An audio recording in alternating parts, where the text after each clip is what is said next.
Bom dia, boa tarde ou boa noite, dependendo do horário que você está vendo essa live, beleza?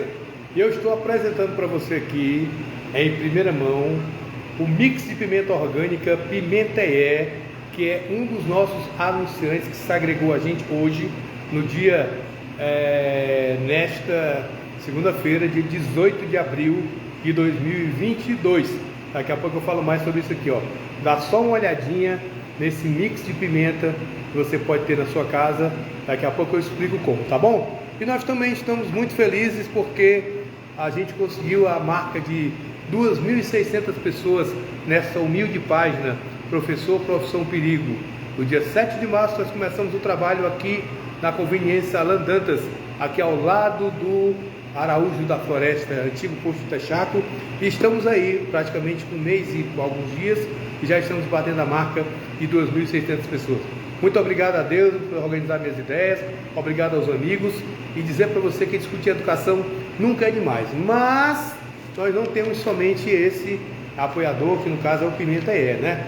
E olha só, se você quiser comprar essa pimenta maravilhosa, é só você ligar 992422286, falar diretamente com o Iê, que é o cara que cuida da semente ao envasamento dessa pimenta, beleza? E temos também aí o Excelência Contábil, ó. Hoje eu estou vestindo a camisa do Excelência Contábil, onde você tem o imposto de renda delivery. Você sabe que o governo federal mudou a data de entrega do imposto de renda. Agora é dia 31 de maio. Mas quanto mais cedo você fizer essa declaração, mais cedo você vai receber a sua restituição. Então você liga 2102-2885, telefone fixo, se você usar telefone fixo, ou 999-985-4376, fala com o Edilberto. O rapaz vai na sua casa, pega a sua documentação, traz para o escritório, faz o seu imposto de renda, devolve, você não paga nenhum custo adicional sobre isso. É o imposto de renda delivery do meu amigo Edilberto. E o Florestinha Gastronomia funciona de terça a domingo, de 11h30 até meia-noite, mas também conhecido como 0 hora. Almoço gourmet a R$ 29,99. E terça, quarta e domingo tem chopp em dobro. Você toma 2 chopps e paga apenas um. É isso que eu estou lhe falando, hein? Florestinha Gastronomia, na Avenida Ceará, em frente ao Palácio do Comércio. E a Lumo Solar, que eu agora aprendi como vender placa solar. Então, se você tiver interesse em fazer a sua placa solar, você manda uma mensagem para mim, eu vou aí e simplesmente faço toda a medida e te entrego o projeto. Várias linhas de crédito para você que é servidor público, para você que tem consignado, pode comprar no cartão de crédito, e planos de 500, 1.000, 1.500 e 2.000 watts. A Lumo Solar proporciona 90% de economia no seu gasto de energia. 3227-4014. Fala com o Diego, com o Bruno ou com o Edilailson.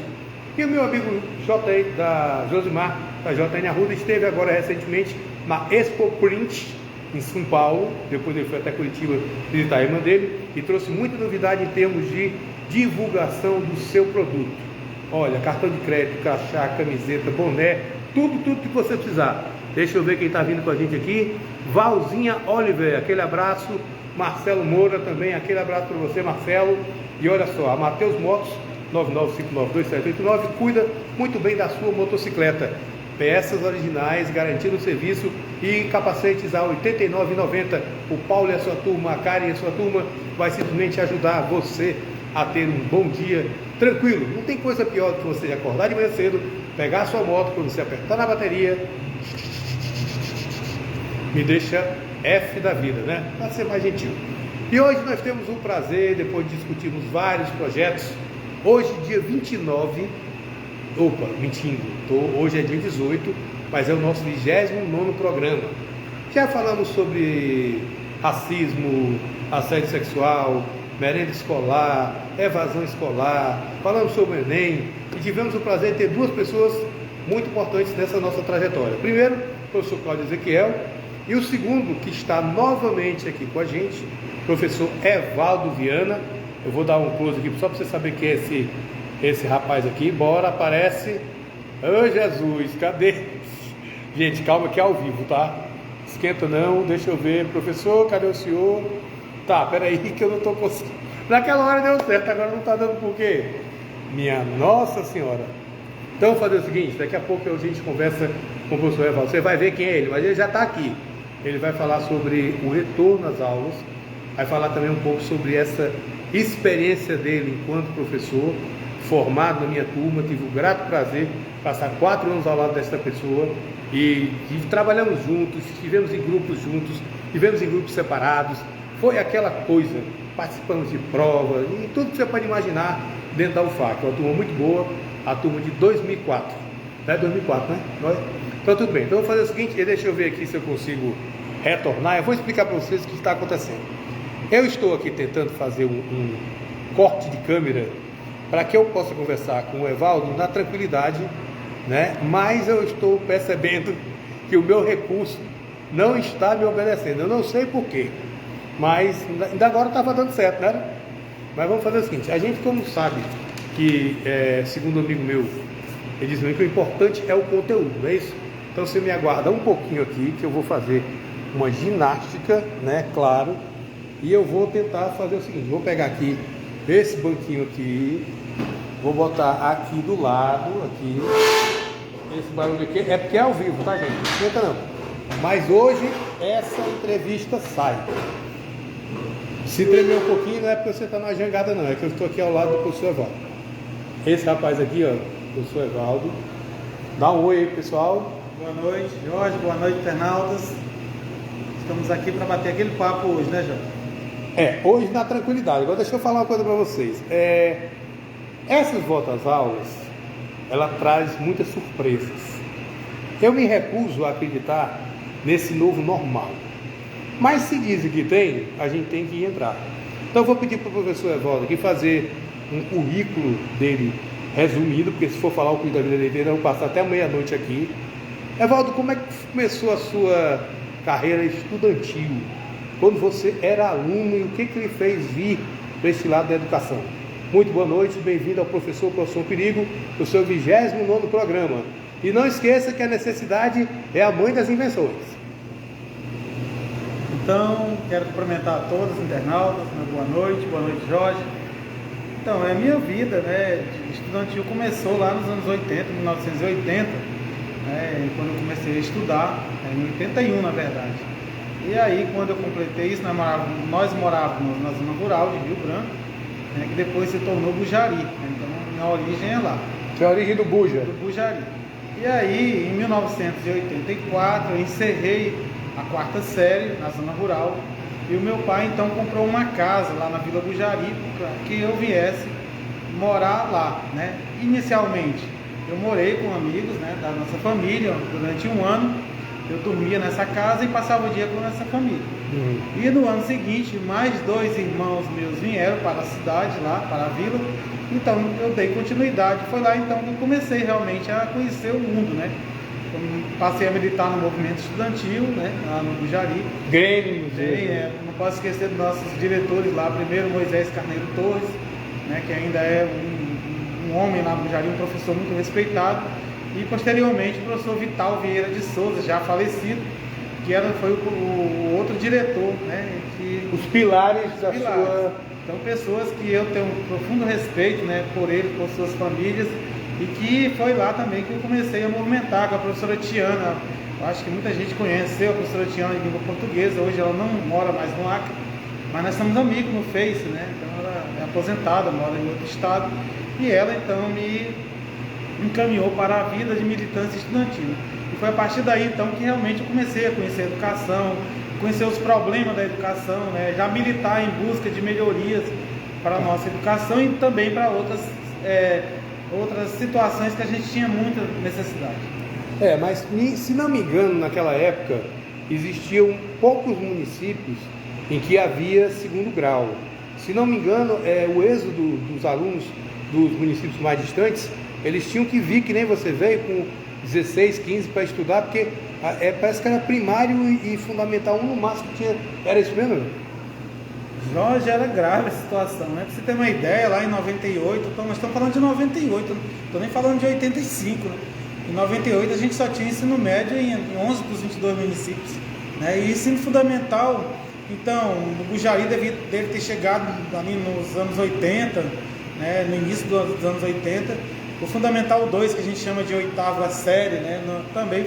Nono ano agora, né? Nono ano, né? A gente chamava de 8ª série na época, agora nono ano. Deve ter chegado nos anos 80, então era vários passos. O primeiro passo, sair da zona rural e vim para a cidade fazer o Fundamental 2, que é a quinta série, né? E aí depois, quando terminava a oitava série, que foi o que aconteceu comigo e muita gente, quem não tinha condição de vir para Rio Branco, então retornava para a zona rural ou ficava lá, esperando uma oportunidade de vir fazer o ensino médio, que eu vim fazer, iniciar meu ensino médio apenas em 96, por aí, 95. Mas regular ou naqueles especiais? Eu fiz ensino médio de todo jeito, eu fiz no DESU, né? DESU, rapaz! O meu primeiro ensino médio foi no DESU, depois eu fiz o ensino médio do magistério, através do Lourenço Filho, mas lá no Bujari, né? E depois eu fiz o ensino médio também em administração lá no CERN, depois que eu tive mais oportunidade, eu fiz também, então, esses 3 cursos. E como foi que você foi parar naquela turma de 2000, naquela turma abençoada lá, né? Que a gente lembra de várias pessoas. Inclusive tem um grupo aí, né? Tem o Justino, o Veridiano, a Cícera, a Haddad, o menino, o Sérgio Bacher, lá de Portuaca. Eu vou esquecer de alguns, mas não se preocupe não, que tem a Mila. Lembra de mais alguém aí? Como é que você foi parar nessa turma? Né, Justino Queiroz lá, oriundo do Sena Madureira. Como é que você foi parar nessa turma? Como é que você soube do seu projeto do Jorge Viana, não foi? Isso. Então, em 99 eu era professor lá no Bujari, né? Aliás, dia 19, agora na manhã de 19, né? Eu completei 33 anos já na educação. Daqui a pouco está se aposentando. Exatamente, 33 anos. E eu era professor, né? E em 99, então, surgiu a oportunidade da gente fazer um vestibular. Eu nunca tinha feito, né? Vestibular, porque não tinha condição mesmo. Tinha que trabalhar para sustentar a família e tudo isso. E aí, em 99, eu fiz o vestibular, como vocês fizeram, e nós entramos, então. Deixa eu dar um oi aqui para Arlete Pinheiro, para o Marcelo Moura, para Valzinha Oliver, tá? Pessoal que está assistindo a gente aqui, muito obrigado. Nós estamos aqui meio no balanço da jangada, mas é porque hoje tinha que ser. Tem aquele abraço também para Rosa Guedes, que está em casa assistindo, e olha, meu amigo, ali, ó, a ouvinte assídua, e depois ela diz, olha, você acertou aqui, você errou ali. Tá, como é que foi parar nisso? Fez vestibular, qual foi a sensação que você teve? Eu pensei que eu não tinha passado, porque para variar eu zerei física. Aí graças a Deus eles erraram 2 questões e nós ganhamos 2 questões. Eu quando pensei que zerei física, eu vontade de sair correndo e chamando de burro. Então, em 99, 90% dos professores do Acre não tinham nível superior, né? Você lembra bem, né, dessa história. Essa história é muito recente e ela tem uma diferença grande, né, de tudo que o Acre se transformou na educação ao longo dos anos, né? Essa melhoria que teve na qualidade do ensino, isso na rede estadual, também nas redes municipais, há de se falar que o ensino teve um avanço qualitativo, né, em todos os aspectos, desde o aspecto da oportunidade de acesso à escola, de permanência e também de qualidade. E isso também é um resultado de políticas públicas, né? A política pública de formação de professores, eu faço parte, muitas como o Jorge, como tantos outros colegas, amigos fazem parte, a nossa qualificação surgiu aí e nós tivemos essa oportunidade, então nós pegamos e seguramos essa oportunidade e em 2004, então nós formamos, aí foi a nossa formatura, né? Muito chique por sinal, com direito a churrasco duro. Agora vem cá, como foi os seus passos, os seus caminhos, o seu walking para poder chegar até subsecretário de Educação ou vice-secretário? Como é que foi isso? Qual caminho que você trilhou? Jorge, no Acre, todo mundo, né, que chega a algum lugar tem uma história mais ou menos parecida, né? Então, no Acre nós não temos uma elite assim, que já nasceu elite, de conhecimento. Veio do Bujari, aí você busca pelos esforços, né? Então foi um esforço de trabalho, né? Dedicação, né? Então eu fui professor, né? Eu cheguei em Rio Branco no ano 2000, né? Para ir para a faculdade. Então eu comecei a trabalhar aqui em Rio Branco como professor, evidentemente. Em 2005 eu fui eleito diretor da escola Juvenal Antunes, lá no Calafate, né, que eu fui diretor lá. E posteriormente então eu recebi um convite, né, da secretaria. Depois da gestão, foi 2 gestões ou só uma? Fui uma gestão, né? Aí durante essa gestão eu recebi um convite para trabalhar na Secretaria de Educação e lá eu caminhei todos os passos também lá dentro, né? Então você imagina, eu cheguei lá em 2008, em janeiro de 2008, então só em 2014, né, que eu cheguei ao cargo de diretor e 2016 ao cargo de secretário adjunto. Então não foi uma tarefa assim, não foi chegar lá e alcançar o Os belos olhos cor de mel, não. Teve que ir lá. Tive que trabalhar, tive que mostrar serviço, vamos dizer assim, né? Um trabalho com responsabilidade, respeito com as pessoas, com as escolas, com os diretores, com as equipes. E aí sim, ir alcançando isso e até alcançar exatamente esse cargo que não é que me trouxe orgulho, mas me deu a oportunidade de fazer algumas coisas que eu tinha vontade, quanto professor, quanto diretor na escola. Porque hoje em dia, eu enquanto repórter, eu tenho um pequeno problema. Quando a gente é baladeira, é uma coisa. Quando você é vidraça, a coisa muda consideravelmente. Agora, tipo assim, muito legal. Agora vamos fazer o seguinte, vamos falar um pouco desse nosso momento atual. Mas antes de você chegar no momento dessa volta às aulas, eu queria que você fizesse um resuminho de como você viu, quando eu entrei em sala de aula no Cruzeiro do Sul, era o quadro negro, o giz, um livro, um caderno quando tinha. Era a nossa realidade quando a gente começou a trabalhar. Como foi que você viu, de repente, a introdução da tecnologia na sala de aula? E dizem que a internet aproxima quem está longe e distancia quem está perto. Você viveu isso? Eu vivi os dois momentos. Eu vivi o momento do qual nós não tínhamos nenhuma tecnologia na sala de aula. Era o velho quadro de giz e o giz ficava todo branco. Colorido quando tinha, era uma felicidade. E também tive a oportunidade de passar por essa transição, né, de equipamentos. A gente tinha, antes do Data Show, a gente tinha um que a gente colocava as lâminas, esqueci o nome agora, os professores... Deixa eu só fazer uma pergunta. Você rodou prova na bandinha? A bandinha foi o princípio, né? Nosso princípio foi a bandinha, né? Então nós tivemos instrumentos que ao longo dos anos foram evoluindo até chegar hoje no Data Show.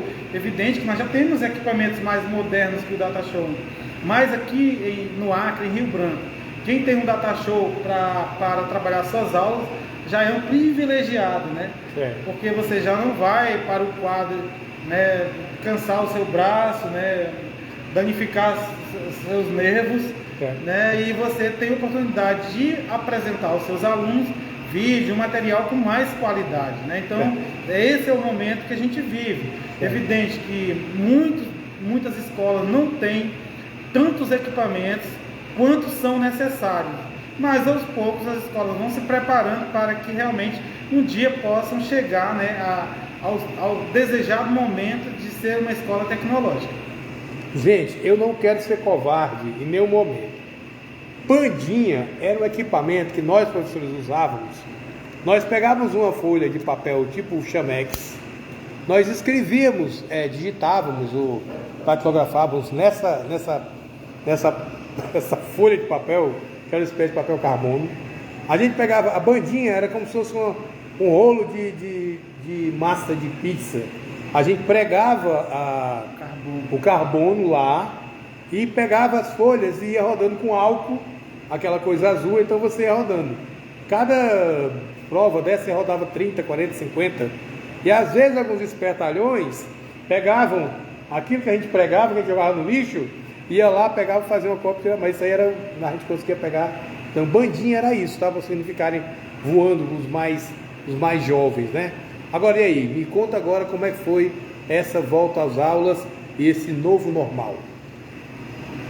Bom, Jorge, nós que trabalhamos, nesse período da pandemia, né, e aí muita gente dizia que o professor não trabalhou na pandemia. Pois é. Né? Dizem, né? Então, a vontade de dar um quando a gente observa alguns comentários nas redes sociais, muitas pessoas dizem que os professores não trabalharam na pandemia. Isso não é verdade. O trabalho foi um trabalho muito difícil, porque nós tivemos que nos adaptarmos a uma nova situação, a um aluno distante de nós, né? A uma falta de tecnologia, né? Que fosse agradável, que pudesse dar acesso a esses alunos, que pudessem eles participar das aulas. Nem todos tiveram essas condições, e por isso nós temos aí, então, nesse período da pandemia, um vácuo, ou nós temos um espaço de tempo que deverá ser difícil, né, de recuperar. O MEC diz que houve um retrocesso de aproximadamente uma década nesses 2 anos de pandemia. Isso aí procede? Isso? Procede. Olha, nós estamos retornando ao objetivo e aí a Secretaria de Educação que fez uma formação para os professores, né, e que dentro do plano de curso de cada ano, ele colocou a habilidade de 2 anos anteriores, né? Porque será necessário que cada professor faça essa avaliação da sua turma e caso esses alunos não tenham as habilidades que contemplem o ano em que ele estuda, ele deve retornar a anos anteriores, buscar habilidades que eles conheçam e fazer uma reestruturação de conhecimento, né? uma reprogramação, poderíamos dizer, de conhecimento para que esses alunos possam, ao longo do ano, né, alcançar as habilidades do ano que eles estão cursando. Foi pensado em algum momento, e agora eu vou levantar a bandeira de quem está aí doido para entrar na universidade, foi pensado em algum momento algum tipo de estratégia para o pessoal que está aí para fazer o Enem, que é 13 e 20 de novembro? E a turma do terceiro ano, como é que vai ficar? Então, eu posso falar mais pelo fundamental, né? Eu trabalho com o fundamental 2. Sim, mas você deu aula no segundo ano. No médio, mas faz tempo, né? Mas vamos lembrar, faz de conta que a gente estava dando aula no médio, como é que fica? Olha, eu acho, na minha opinião, aqui é uma opinião muito própria. Sim, claro. Se teve um pessoal que não tem tanto prejuízo, foi aqueles alunos que têm condição de buscar o conhecimento. Porque se tem uma coisa que evoluiu muito nessa pandemia, foi a internet.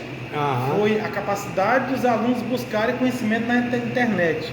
Porque quem buscou, quem teve condição, quem teve coragem, quem ousou, né, realmente teve bom resultado. A pandemia em tudo não foi ruim para esse grupo de alunos. Porque muitas vezes, Jorge, como professor na sala de aula, você não tem, por mais que o professor tenha um esforço, às vezes ele não consegue passar para os alunos um conhecimento muito complexo, exatamente pela falta de condições tecnológicas que a internet dispõe, né? Então, vai depender muito desses alunos, quando eu falo do terceiro ano, né? Tem uma contribuição dos professores? Tem, mas vai depender muito mais desses alunos do terceiro ano do ensino médio, se eles vão ter ou não um resultado positivo no Enem. Essa é a opinião minha, que eu não estou dizendo. Eu não sei o que a rede pensa sobre isso. Agora me diz uma coisa, esse pessoal aí, nós temos aqui um aluno que tirou nota 1000 na redação, né? E tivemos uma outra que tirou nota 980 na redação. Agora, tipo assim, vamos ao primeiro dia de aula hoje. Como você percebeu os alunos? Eufóricos, atônitos, saudosistas, muitos abraços, muito beijo. Professor, estava com saudade do senhor. O que você mais sentiu hoje? E é o seguinte, a escola preparou uma primeira semana assim meio que lúdica para não entrar lá o quebrando o cabelo? Vocês pensaram nisso? Bom, primeiro que esses alunos estavam ansiosos há muito tempo, né? Eu acredito que muitos nem dormiram nas últimas 2 semanas. Isso né? aí Então, é verdade. a gente pode perceber na escola hoje uma grande animação dos alunos, né? Uma grande movimentação. Eles chegaram muito animados, andando para lá, andando para cá, como se eles estivessem redescobrindo o espaço escolar. Como se fosse a primeira vez. Exatamente. Então, isso a gente pode perceber. Nas salas onde nós visitamos, nós podemos perceber também uma atenção deles para com os professores. Estavam muito ligados em ouvir, né? O que os professores estavam dizendo ali. Então, ele não tinha... Foi bom para o professor essa parada? Bom, não assim, tipo eles aconchegarem mais o professor? Eu acredito. Eu conversava hoje com os professores lá na escola e nós conversávamos sobre isso, né? Nós acreditamos que essa parada talvez tenha uma reflexão, né?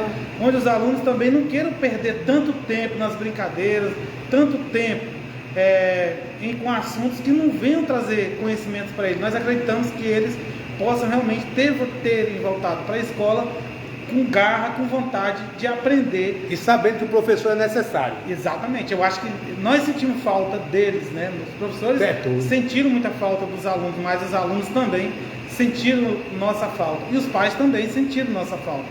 Porque é difícil, né, para uma criança, e eu falei ainda agora dos alunos do terceiro ano, mas agora eu vou falar dos alunos menores, pequenos, né? Eles têm uma ajuda ali presente, né? E a gente entende que muitos pais não têm um conhecimento suficiente, né? Imagina que eu sou professor de ciências e eu teria dificuldade de dar aula de matemática. 2. Né? Então, os pais não são formados em todas as áreas, até que esses pais podem ter ajudado muito esses alunos em algumas áreas, mas algumas áreas ficaram deficitárias, e isso os professores agora vão a partir de amanhã, a partir de cada aula, eles vão fazendo esse diagnóstico, né? E fazendo uma reposição de conteúdos, né? A partir desses conhecimentos prévios, buscando exatamente que esses alunos tenham condições de recuperar essa aprendizagem. Certo, inclusive a gente viu no Fantástico aí no último domingo que uma escola de Recife, deixa eu ver aqui para dar a informação correta, afinal de contas jornalista é assim, na escola Algeu Magalhães, alunos de 14 a 15 anos começaram com falta de ar, depois tiveram acesso de desmaio, taquicardia, gritos de horror, e foi preciso chamar o SAMU, entendeu? Preste atenção no que está acontecendo. O SAMU chegou, 16 profissionais, e eles tiveram uma crise coletiva de ansiedade. Para você imagina, em Recife. Teve uma escola em Goiânia que os alunos pegaram os apontadores, arrancaram as lâminas e se mutilaram lá. Quer dizer, isso aí são efeitos colaterais de um retorno de uma pandemia. Agora, tudo bem, as avaliações continuam, a gente vai ter todo um preparo. O pessoal da Secretaria de Educação fez todo um trabalho de regulação, né, para que as pessoas pudessem realmente estarem inteiradas nisso aí. Agora me diz uma coisa, vou tocar no assunto assim, tipo, como que vocês vão preparar para de repente enfrentar se houver uma evasão acima da média que vocês estão acostumados? Como é que vocês vão tratar a evasão? Bom, nós aprendemos muito com essa pandemia. Inclusive a busca ativa, né, foi o ponto forte, Jorge, da pandemia. Porque a evasão é resultado de um monte de situação, né? Então a gente não vai discutir esses pontos, porque esses pontos são muito discutidos pela educação do nosso estado, motivos que levam os alunos a evadirem da escola. Na pandemia houve uma evasão evidente, mas considerando que era uma epidemia, ela foi bem abaixo do que a gente até esperava. Agora, esse resultado dá-se por causa dos profissionais da educação, né? Diga-se, abra-se os professores, né? Que realmente cuidaram de suas turmas, que criaram conselhos de classe, né? E esses conselhos de classe, dioturnamente, eles estavam em busca desses alunos que não estavam frequentando as escolas. Caçando mesmo. Exatamente. Por quê?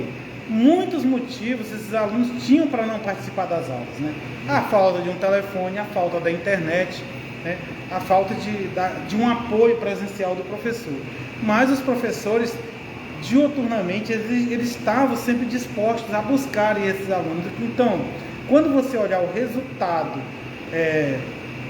desse ano, o resultado do ano passado já deve ter sido divulgado, se não foi, será, você vai descobrir que por estar numa pandemia, os resultados foram muito satisfatórios, né?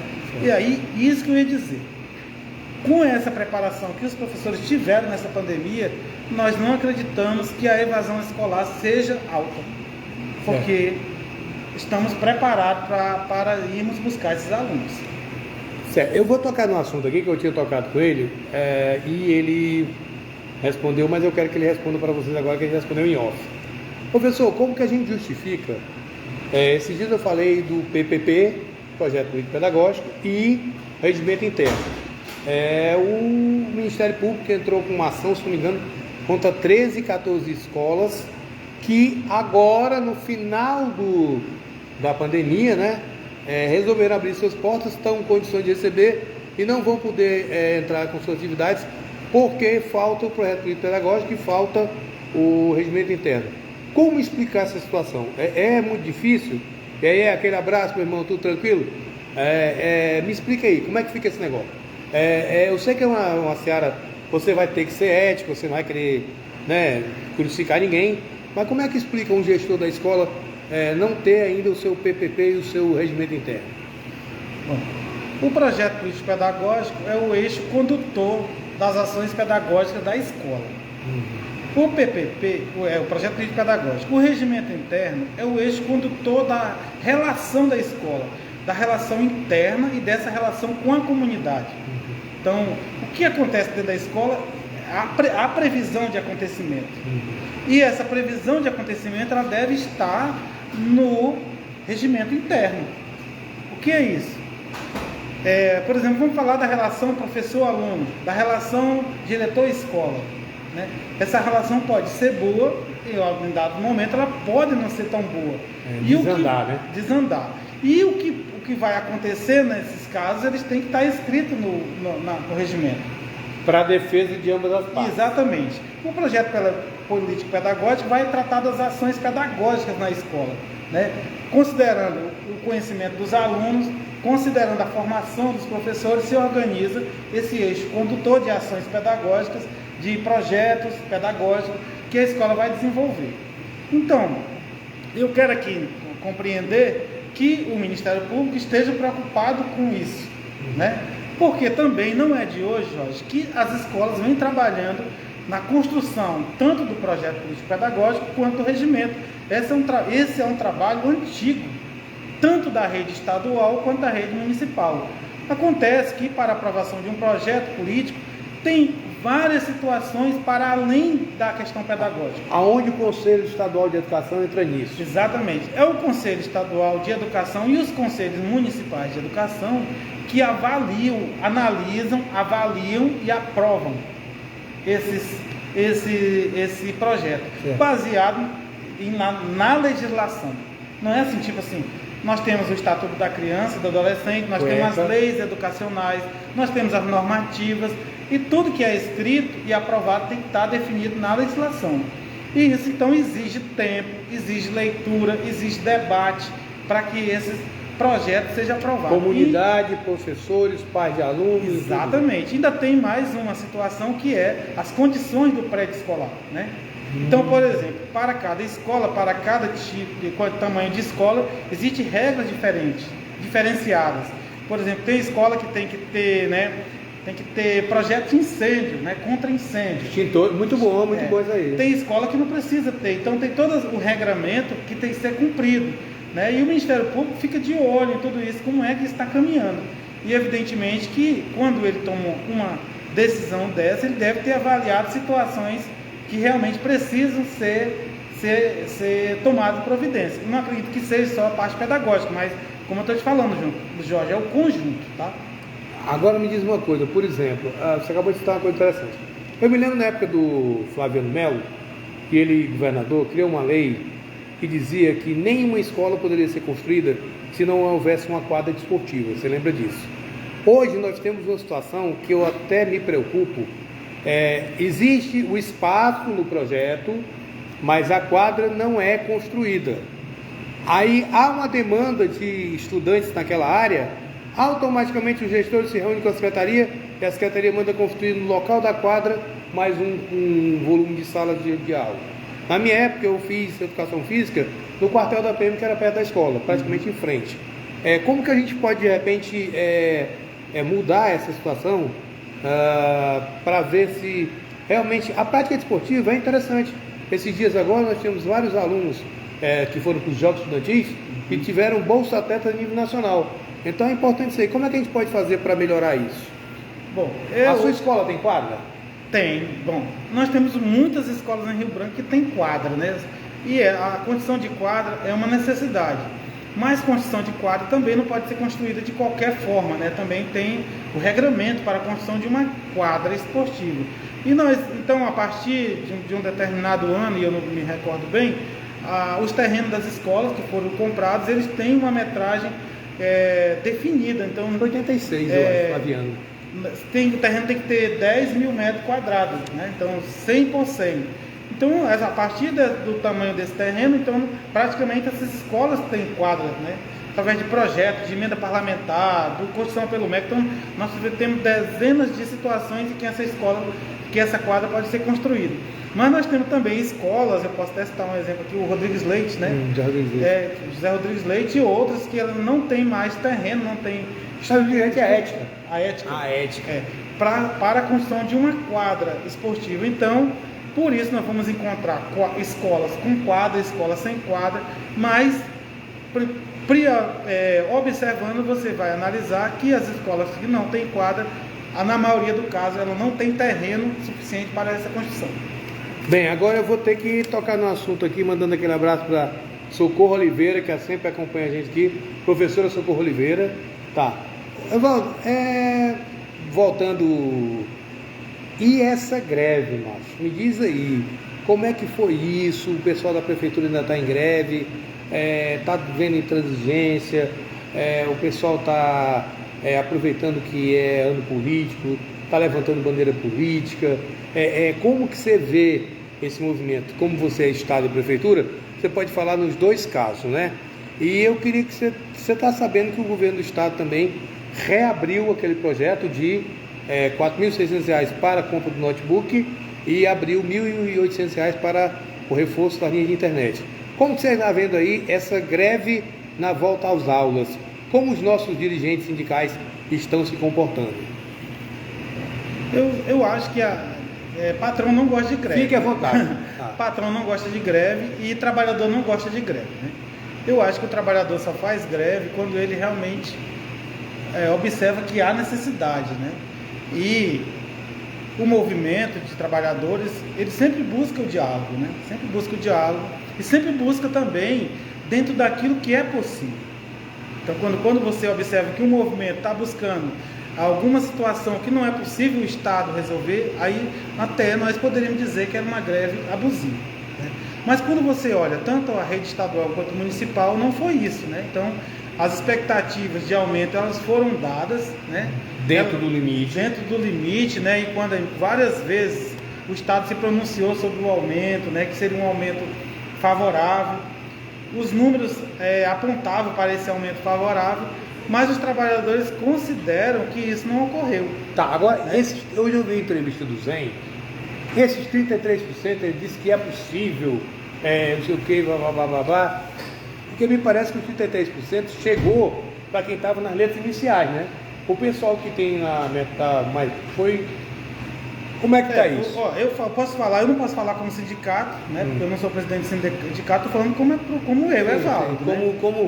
Como no meio do Siribu, eu digo para ti que eu fui prejudicado, né? Que eu estou na penúltima letra, né? Já era para estar na última. Mas quando você olha, observa o aumento que quem estava no início da carreira teve, ele é praticamente o dobro do meu aumento, né?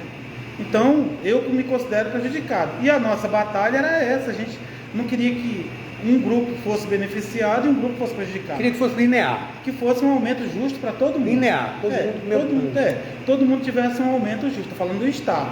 Porque na Prefeitura continua as negociações. Eu não posso falar também pelo sindicato, mas o sindicato continua, a boa parte dos servidores continua em greve, o sindicato continua debatendo com a Prefeitura e a gente espera, o que nós queremos que tenha um resultado feliz, né? Então, mas no Estado, o que eu considero foi essa questão da injustiça de um grupo terem tido um aumento de tantos X% e um grupo nosso um aumento muito menor. E essa aí é que a nossa categoria não aceita. Agora, se o Estado não tem dinheiro ou tem dinheiro, é outra coisa, mas não é o que nós observamos. Nós observamos o nosso prejuízo. Pois é, agora tipo assim, a gente sempre quando criou esse espaço, professor Profissão Perigo, a gente sempre faz um paradoxo entre a educação dos anos 80, quando eu comecei a dar aula, e a educação dos anos da década agora 2020, 2019, quando eu saí de sala de aula. Onde foi que nós erramos? Por que hoje o professor ele não tem o seu devido valor? E o que nós, ou digo nós, pais, escola, governo e alunos podem fazer para resgatar o nosso real papel enquanto professor? Quais são? Eu sei que são pré-intervalos difíceis, mas na sua opinião, o que a gente está fazendo para voltar ao atalho e pegar o caminho da retidão novamente? Primeiro que o país que valoriza a educação, né, os resultados deles são muito positivos, né? Então tem um país que educa o seu povo, né, e tem vários dizeres sobre isso, né? Eu não queria nem dizer o que está citando o que os autores falam, mas Uma é que o país que educa o seu povo, ele cresce, né? O seu povo sabe votar, o seu povo sabe escolher seus representantes. Um país que não valoriza a educação, o resultado dele é se tornar um país desrespeitado mundialmente, se continuar um país de terceiro mundo, que é o que o nosso país, infelizmente, é hoje. Agora, o que nós precisamos fazer para melhorar? Eu acho que o resultado, o caminho são as eleições. Assim. Eu vejo que numa eleição você tem sempre que votar em alguém que busca a valorização do profissional da educação, porque se você sabe que um certo candidato ele representa uma categoria que não é da educação, ele representa, sei lá, os empresários, dando um exemplo aqui, que eu não tenho nada contra, mas os empresários têm os defensores deles, os professores têm que ter seus próprios defensores, cada grupo tem que ter. E o nosso, nós temos que sonhar que um dia o nosso país vai valorizar a educação. Acho que sonhar nunca vai ser demais, sabe, Jorge? Você sabe que você é professor, você sabe quanto que a gente recebe. Como é que é a vida de um professor? O professor que tem um plano de saúde hoje, ele deixa de comprar comida, né? Porque não tem como pagar o plano de saúde e alimentar a sua família. Então o professor hoje depende da UPA, depende da Fundação Hospitalar, como todo mundo, porque o dinheiro que ele ganha hoje é para a sua alimentação e o sustento básico da sua casa. E isso, pela função do professor na sociedade, ele forma o médico, o engenheiro, o enfermeiro, o eletricista, o policial, o advogado, ele forma todo mundo, que são, de certa forma, são reconhecidos. Nós não somos contra, mas nós não somos reconhecidos por isso. Pois é, eu estou preparando um editorial, já que nós criamos vários quadros para deixar o pessoal voltar. Nós criamos um quadro chamado UOL. Por exemplo, a vereadora Michele Mello entrou com um projeto de lei para que a prefeitura seja obrigada a divulgar aonde estão as creches, as vagas e as pessoas. Grande Paulo Pinheiro, aquele abraço meu amigo Paulão, grande conterrâneo cearense. Dizer quais são os locais, quem são as pessoas que vão lá e o nível de econômico-social de cada pessoa para a vaga que foi escolhida. Então a gente fala, essa.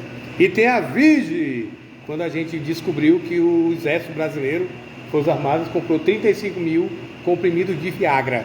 Aí Vige, aí depois foi explicado que é para a pressão arterial, pulmonar, tudo bem, mas que ficou esquisito, ficou o negócio, mas tudo bem. Evaldo, a gente são 7 horas e 42 minutos, o papo está muito bom. Eu queria só pedir para você se despedir da gente, dizendo o seguinte: o que você observa no nosso futuro? O que você acha que pode vir de bom? E o que a gente tem que fazer? Eu digo o seguinte: não faça do seu voto uma arma, a vítima pode ser você. Isso é uma frase que eu estou usando sempre para poder... Então, o voto tem que ser consciente, né? Não questione a urna eletrônica, porque foi a única coisa que eu acho que funcionou do Vera nas eleições, né? Em tantas eleições que a gente já viu aí, suspeita de roubarem urna, de manipularem votos, aquela coisa toda. Então dá uma luz para aí, no teu patamar, na tua visão. Para onde nós vamos neste ano de 2022 e o que esperar para 2023 e até o dia que nós aposentarmos. Eu me aposento no ano que vem, tá? 20 de fevereiro de 2023 eu estou aposentando. E aí, quais são as suas expectativas para o futuro? Jorge, eu acho que no Brasil não tem ninguém enganado hoje. Todo mundo, nós teremos candidatos a presidentes da República e nenhum é desconhecido, né? Todos têm história, todos já puderam apresentar sua história, né? E o povo brasileiro vai ter a oportunidade de votar e escolher esse novo presidente. E aí, a avaliação é de cada um, né? Todo mundo lembra, pelo menos quem tem 20 anos para cá, 20 anos de idade, vai dar uma lembrada do que ocorreu, pelo menos nos últimos 10, 12 anos, né? E aí eu não quero transformar o seu canal num canal político, mas aí, o seu canal de educação. A sua opinião é válida. Na minha rede social, eu divulgo aquilo que eu acho, que eu acredito. No seu canal, como é um canal onde muitas pessoas participam, opiniões eu diversas. prefiro respeitar, né, e não falar aquilo que realmente, porque eu penso muito sobre determinadas situações. Mas eu digo para você, avalie quem é o seu candidato, avalie a história dele, avalie o que o nosso país está vivendo hoje, né? Nosso país está passando fome, nosso país a gasolina ninguém pode mais comprar, a carne ninguém pode mais comer, o arroz, o óleo, está uma situação muito difícil. Mas você tem um voto na sua mão e você vai avaliar se quer continuar assim ou não. Nós vamos ter vários candidatos e você pode escolher o seu, aquele que você acredita. Não adianta eu querer botar na sua cabeça que você acredita no A ou no B, você que tem que acreditar. Pois é, e eu queria dizer para vocês o seguinte, olha, quando a gente fala, não faça do seu voto uma arma, a vítima pode ser você, a gente está falando realmente porque na hora H, o povo brasileiro deixou de ser besta faz muito tempo. Antigamente o nego recebia o dinheiro e tinha a honestidade de ir lá na urna e votar em quem tinha lhe comprado o voto. Hoje a história é diferente. Neguinho pega a sua graninha, mas na hora H é ele, papai do céu, e só ele sabe o que ele fez lá na urna. Entendeu? Quero agradecer aqui ao Evaldo, agradecer as 2.600 pessoas que estão aí contribuindo com a gente no nosso canal. Dizer que as nossas opiniões são nossas opiniões e nós nos responsabilizamos por ela. Quando a gente traz o Evaldo aqui para conversar sobre isso, a gente sabe que ele é uma pessoa que ele contribui muito, outras pessoas virão. Nós pretendemos chamar um sonho da gente ter um dia aqui no nosso canal o nosso secretário de Educação, Aderson, né? Aderson, inclusive, ele está viajando hoje. A gente está entrando em contato com a assessoria dele, ver se a gente grava ou então faz um ao vivo com ele, entendeu? Porque o importante é você debater. O que nós fizemos hoje é colocar na sua mente não informações montadas. Nós queremos que você, com o que nós lhe entregamos, faça o seu juízo de valor, tá bom? Então muito obrigado, boa noite para vocês, são 7h46 e lembrando para vocês que amanhã teremos mais um programa. A Rosilândia Alves de Moraes está assistindo também, aquele abraço para você e vamos batalhar para chegar nos 3.000, certo? 2.666. Se chegarmos nos 3.000 até o dia 30, nós vamos fazer uma grande festinha para você.